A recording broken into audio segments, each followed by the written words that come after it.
Diego Cocca does not improve Paulo Pezzolano's numbers, as the Argentine has secured 3 points out of 21, while the Uruguayan was dismissed after achieving 9 points out of 45. The focus is on the weakness of the team's roster. Neither Paulo Pezzolano is the main culprit behind the Real Valladolid's historically ridiculous situation, nor is Diego Cocca, nor is Alvaro Rubio.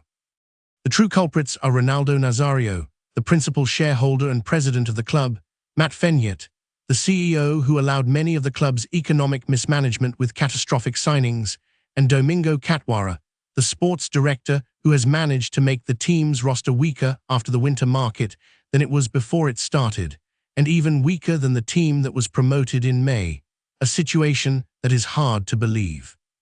The fact is that the numbers of the Argentine coach are not better than those of the Uruguayan. After the Sevilla defeat yesterday at Zorrilla against Sevilla, with a score of 0-4, Cocca has only secured 3 points out of 21, with a victory against Betis, but has lost in the other 6 matches.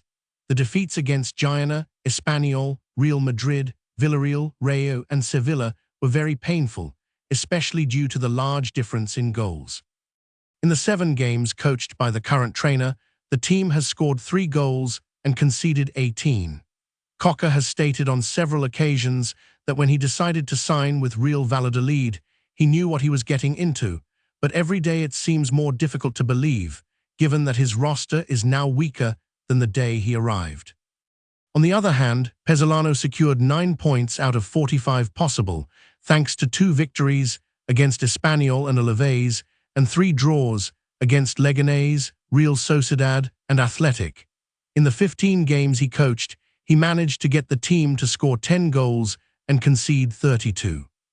The Uruguayan also suffered a significant loss after the 3rd game, when the club sold Buyomo to Osasuna in a transaction that is complicated to explain, given that his replacement, Senk, on loan from Valencia, has not performed well in his appearances and has also been injured on several occasions. Curiously, the coach with the best average is Alvaro Rubio, who in 2 games achieved a victory against Valencia with a score of 1-0 and a defeat against Las Palmas with a score of 2-1, thus securing 3 points out of 6, with a balance of 2 goals in favor and 2 against. It is worth remembering that the Riojan was in charge of the first team for 10 days during the transition from Pezzolano's departure to Cocca's arrival. The situation of Real Valladolid is a clear example of how poor management and decision-making can lead to a team's downfall. The club's owners and directors have made a series of questionable decisions, including the hiring and firing of coaches, the sale and purchase of players, and the management of the team's finances. All these factors have contributed to the team's current situation, which is not only disappointing, but also historically ridiculous. As the team continues to struggle, it is essential to analyze the reasons behind its poor performance. The numbers do not lie, and it is clear that the current coach, Diego Cocca, has not improved the team's situation.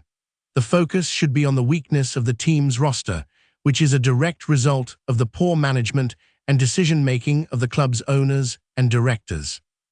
In the world of football, it is not uncommon for teams to experience ups and downs, but the situation of Real Valladolid is particularly concerning.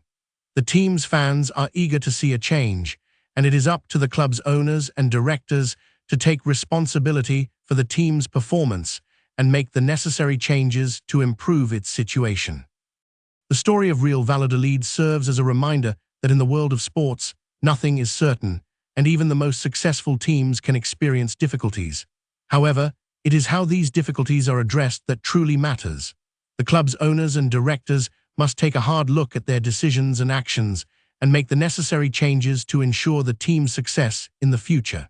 If you want to stay informed about everything that matters, why not explore more about what we are sharing?